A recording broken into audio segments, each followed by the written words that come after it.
Leviticus 22. The Lord said to Moses, "Tell Aaron and his sons to treat with respect the sacred offerings the Israelites consecrate to me, so they will not profane my holy name. I am the Lord.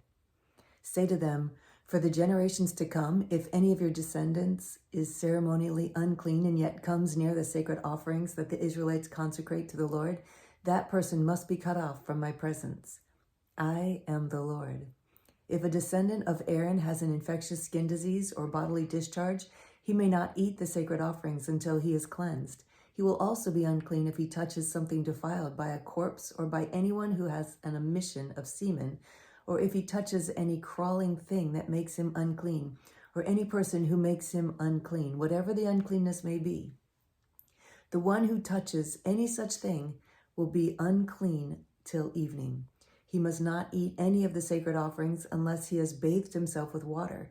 When the sun goes down, he will be clean, and after that he may eat the sacred offerings, for they are his food. He must not eat anything found dead or torn by wild animals, and so become unclean through it. I am the Lord. The priests are to keep my requirements so that they do not become guilty and die for treating them with contempt. I am the Lord who makes them holy. No one outside a priest's family may eat the sacred offering, nor may the guest of a priest or his hired worker eat it. But if a priest buys a slave with money, or if a slave is born in his household, that slave may eat his food. If a priest's daughter marries anyone other than a priest, she may not eat any of the sacred contributions. But if a priest's daughter becomes a widow or is divorced, yet has no children, and she returns to live in her father's house as in her youth, she may eat of her father's food. No unauthorized person, however, may eat any of it. If anyone eats a sacred offering by mistake, he must make restitution to the priest for the offering and add a fifth of the value to it. The priests must not desecrate the sacred offerings the Israelites present to the Lord by allowing them to eat the sacred offerings and so bring upon them guilt requiring payment. I am the Lord who makes them holy. The Lord said to Moses, "Speak to Aaron and his sons and to all the Israelites and say to them, if any of you, either an Israelite or an alien living in Israel, presents a gift for a burnt offering to the Lord, either to fulfill a vow or as a free will offering, you must present a male without defect from the cattle, sheep, or goats in order that it may be accepted on your behalf.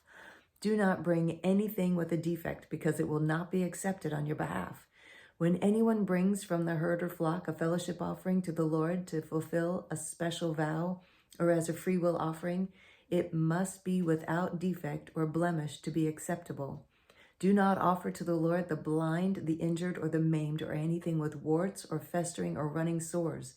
Do not place any of these on the altar as an offering made to the Lord by fire. You may, however, present as a freewill offering an ox or a sheep that is deformed or stunted, but it will not be accepted in fulfillment of a vow. You must not offer to the Lord an animal whose testicles are bruised, crushed, torn, or cut. You must not do this in your own land, and you must not accept such animals from the hand of a foreigner and offer them as food of your God. They will not be accepted on your behalf, because they are deformed and have defects. The Lord said to Moses, when a calf, a lamb, or a goat is born, it is to remain with its mother for 7 days. From the 8th day on, it will be acceptable as an offering made to the Lord by fire. Do not slaughter a cow or a sheep and its young on the same day. When you sacrifice a thank offering to the Lord, sacrifice it in such a way that it will be accepted on your behalf. It must be eaten the same day. Leave none of it till morning. I am the Lord. Keep my commands and follow them. I am the Lord. Do not profane my holy name. I must be acknowledged as holy by the Israelites. I am the Lord who makes you holy and who brought you out of Egypt to be your God. I am the Lord. Leviticus chapter 23. The Lord said to Moses, "Speak to the Israelites and say to them, these are my appointed feasts the appointed feasts of the Lord, which you are to proclaim as sacred assemblies. There are 6 days when you may work, but the 7th day is a Sabbath of rest, a day of sacred assembly. You are not to do any work. Wherever you live, it is a Sabbath to the Lord. These are the Lord's appointed feasts, the sacred assemblies you're to proclaim at their appointed times. The Lord's Passover begins at twilight on the 14th day of the first month. On the 15th day of that month, the Lord's Feast of Unleavened Bread begins. For 7 days you must eat bread made without yeast. On the first day, hold a sacred assembly and do no regular work. For 7 days, present an offering made to the Lord by fire. On the 7th day, hold a sacred assembly and do no regular work. The Lord said to Moses, "Speak to the Israelites and say to them, when you enter the land I am going to give you and you reap the harvest, bring to the priest a sheaf of the first grain you harvest. He is to wave the sheaf before the Lord so it will be accepted on your behalf. The priest is to wave it on the day after the Sabbath. On the day you wave the sheaf, you must sacrifice as a burnt offering to the Lord a lamb a year old without defect, together with its grain offering of 2/10 of an ephah of fine flour mixed with oil, an offering made to the Lord by fire, a pleasing aroma, and its drink offering of 1/4 of a hin of wine. You must not eat any bread or roasted or new grain until the very day you bring this offering to your God. This is to be a lasting ordinance for the generations to come wherever you live. From the day after the Sabbath, the day you brought the sheaf of the wave offering, count off 7 full weeks.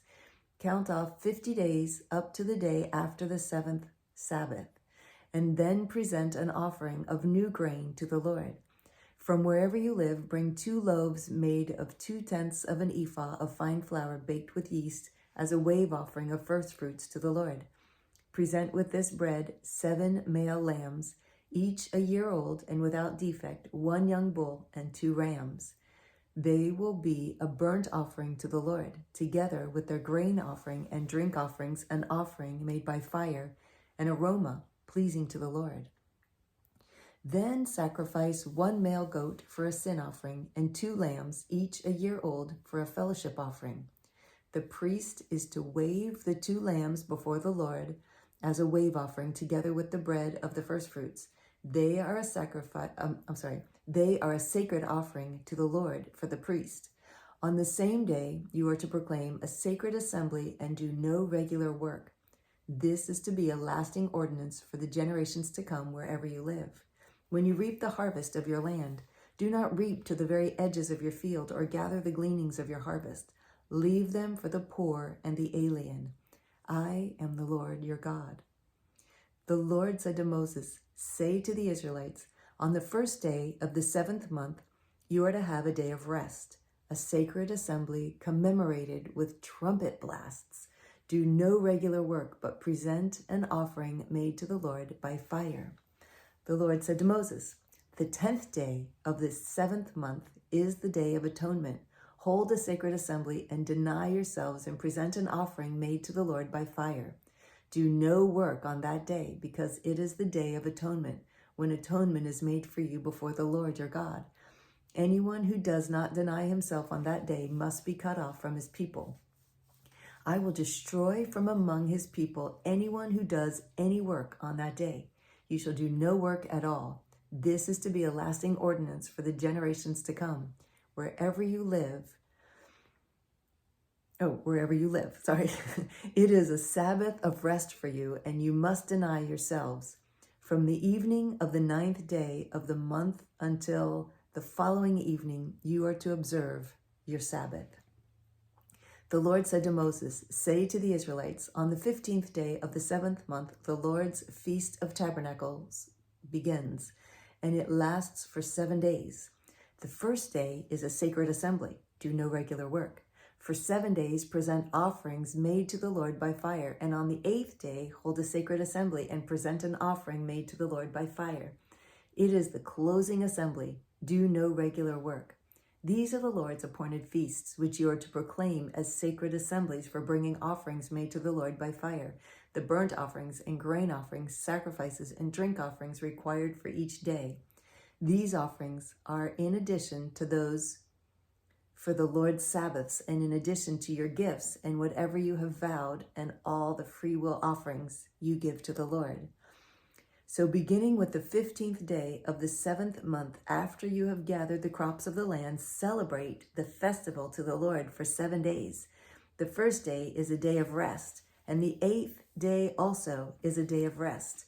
On the first day, you are to take choice fruit from the trees and palm fronds, leafy branches and poplars, and rejoice before the Lord your God for 7 days.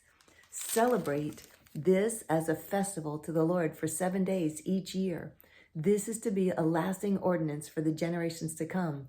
Celebrate it in the 7th month. Live in booths for 7 days. All native-born Israelites are to live in booths, so your descendants will know that I had the Israelites live in booths when I brought them out of Egypt. I am the Lord your God. So Moses announced to the Israelites the appointed feasts of the Lord.